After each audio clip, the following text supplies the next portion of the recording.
Hey, what's up guys? JS Cards here coming at you with another Speed Duel deck profile, and today we are going to be going over my Inner Conflict Monarch deck. Now this isn't a Monarch deck that you would see like in the advanced TCG. This is a deck where you're focused on bringing out a few one tribute monsters, which are your monarchs, and kind of controlling the game from there. And using the inner conflict skill, it's really handy. You can steal your opponent's monster and then just tribute it off.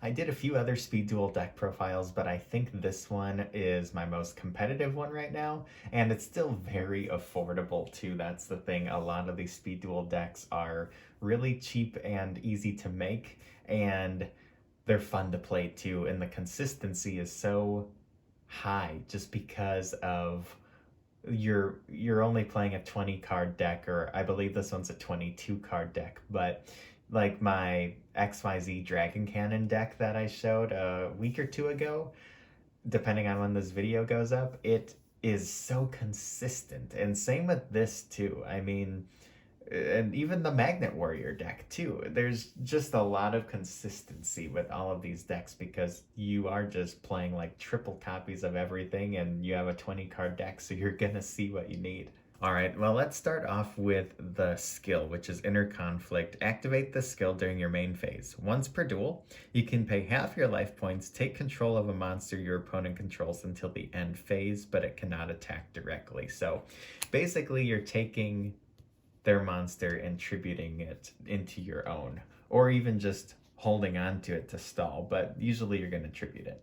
Half your life points is costly though, especially because you only start with 4,000 life points. So it is a risk. You kind of have to know you're going to either have game or be very, very close to it where it won't matter next turn. But yeah, so just keep that in mind. You're paying half your life points, but if it's an annoying card you can't get over, just steal it and then tribute it off and be done with it. So yeah, I really like the skill, but it can be a little risky.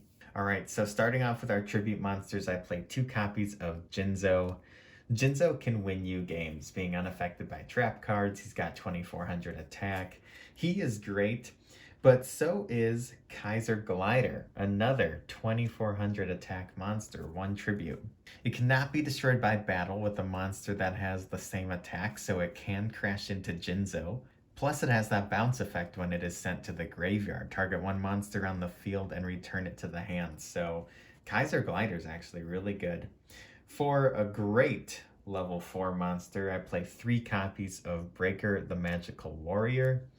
I mean, yeah, he's got 1,600 attack, but when he gets that spell counter, he goes up to 1,900, and 1,900 can get over, I think, all of the other level 4s, but very powerful indeed. After that, I play 2 copies of Charging Gaia the Fierce Knight. So this is cool because you could tribute it if you wanted to, like normal.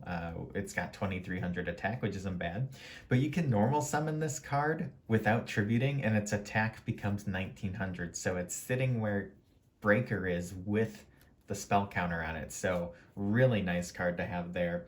And then for like our hand trap of the deck, I play 3 copies of Sphere Karibo.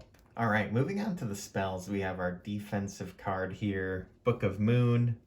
I also play 2 copies of Shrink, and that is it for the spells. For trap cards, I play 2 copies of Zoma the Spirit. So this card is special summoned as a level 4 zombie with 1,800 attack. So if it's summoned as a monster and is destroyed by battle, you can inflict damage to your opponent equal to the attack of the monster that destroyed it. So that is pretty cool, but it's usually just a great free way to tribute summon. Special summoning out Zoma and then tributing off into one of your bigger cards. After that, I play 2 copies of Widespread Ruin. So when an opponent's monster declares an attack, you can destroy 1 attack position monster your opponent controls with the highest attack. So this is just a great way to clear out a card that you're having a tough time getting over. And for some more spell and trap card removal, I play 1 Dust Tornado. Now, I haven't shown a side deck ever, but I actually do have a side deck for this deck.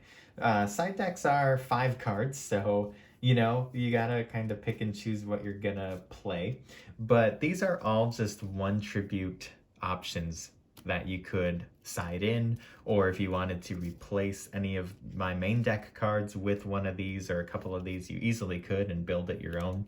We have Dark Red Enchanter, Grand Marg, the Rock Monarch, Dark Ruler Hades, Freed the Matchless General, and a Spell Canceller. All of these are just very solid one monster tributes with great effects too. So sometimes you might want to side into one of these, maybe take out one of your Kaiser Gliders or, your charging Gaias, just kind of depending on what you're wanting to go for.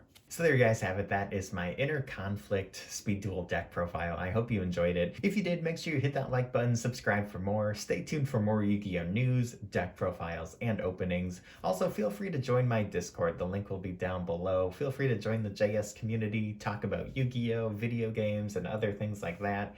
And let's just keep growing the channel. I really appreciate everyone that's subscribed lately. And, we are continuing to grow, which is awesome. Thanks again for watching this video, and I'll catch you next time. Peace out and have a good one.